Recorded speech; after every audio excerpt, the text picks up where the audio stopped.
Kejadiannya tanggal berapa? Kamu bersaudara berapa orang? 4. 4 orang.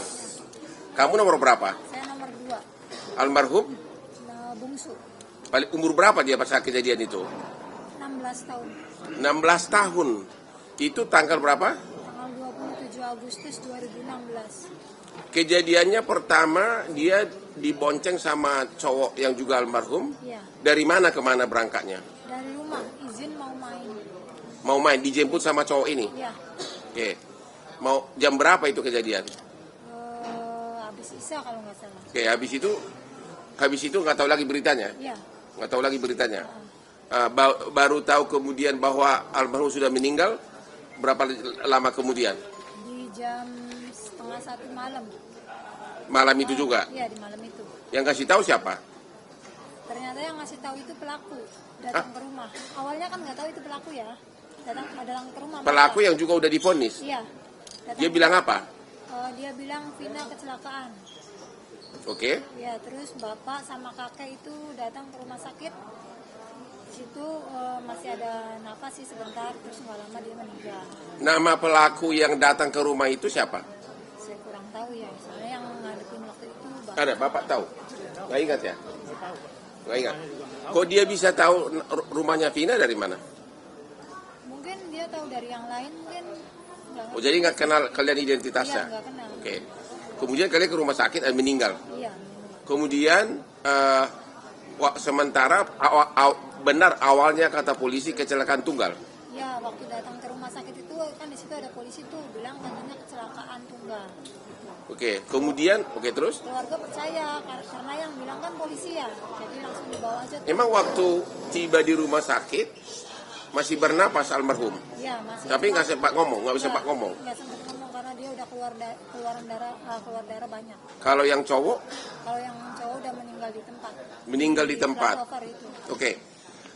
Mulai akhirnya kasus ini terbongkar dari mana? Dari kecurigaan kami di 3 hari almarhum. Sesudah 3 hari almarhum apa yang terjadi? Saya ngambil HP almarhum korban itu masih utuh semua.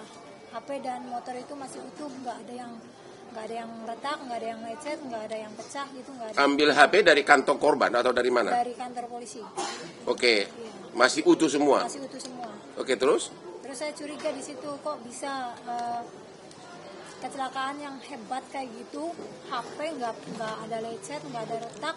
Oke. Motor pun nggak ada lecet, nggak ada.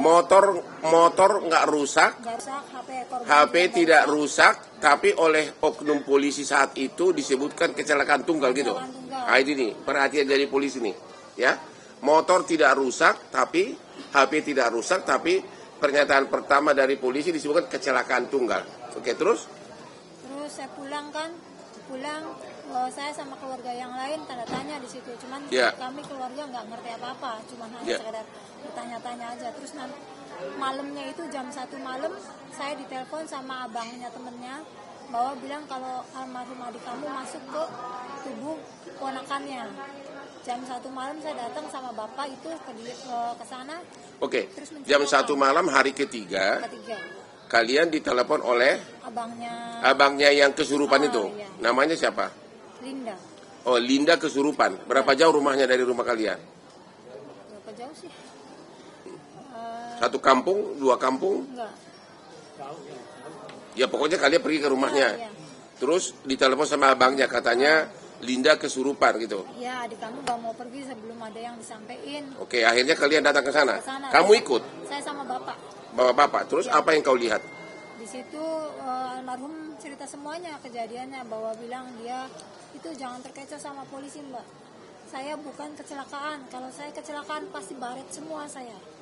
Di situ saya nggak baret, nggak apa. Dia cerita semuanya. Cerita bahwa Si yang kesurupan Linda ini ngomong begitu? Iya. Terus apalagi yang dia ngomong? Ngasih tahu bahwa dia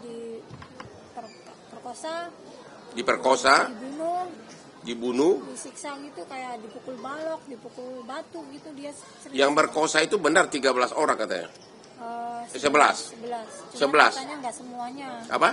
11 orang yang pelaku, cuman nggak semua perkosa. Oke, ada berapa orang yang perkosa nggak tahu? lupa saya.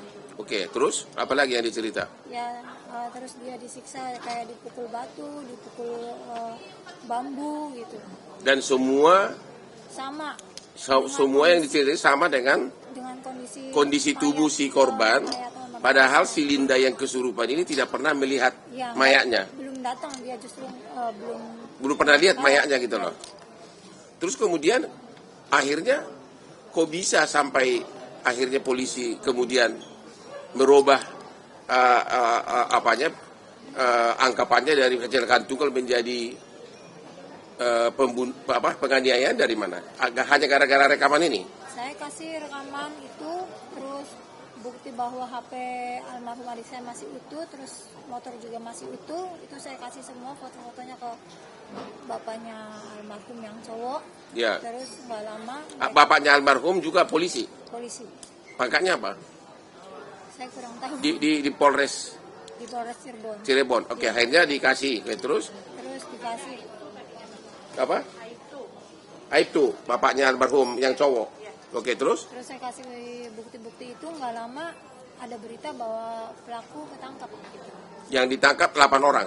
Enggak langsung 8 orang, itu 7 orang dulu. 7 orang dulu? Baru nyusul satu lagi, 8. Oke. Terus? Itu? Udah itu aja. Terus yang sisa 3 sampai sekarang saya belum dapat kabar. Dari mana Anda tahu? Banyak di media menyatakan yang 3 DPO ini katanya bapaknya polisi, benar nggak itu? Dari rekaman almarhum adik saya sih bilangnya seperti itu. Cuman makanya saya tidak membenarkan belum pasti gitu. Ya, masih dicari tahu kebenarannya kalau yang pelaku itu. Oke, ada lagi yang mau ditambahkan? Saya cuma minta Kapolri sama Kapolda tolong usut tuntas. Oke, dari Bapak ada yang mau diutarakan, silakan Pak. Bapak siapa tadi Pak? Saya membesarkan hanya banyak terima kasih ya Pak Nedi. Belum membantu. Dari Ibu? Apa himbauan ke polisi? Kuat itu suaranya. Ya.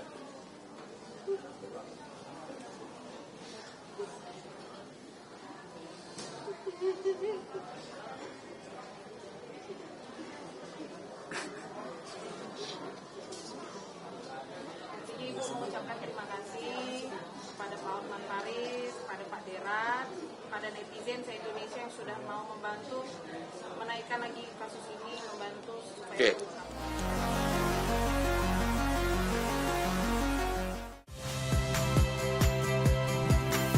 Saya Radi Saputro. Saksikan program-program Kompas TV melalui siaran digital, pay TV dan media streaming lainnya. Kompas TV, independen, terpercaya.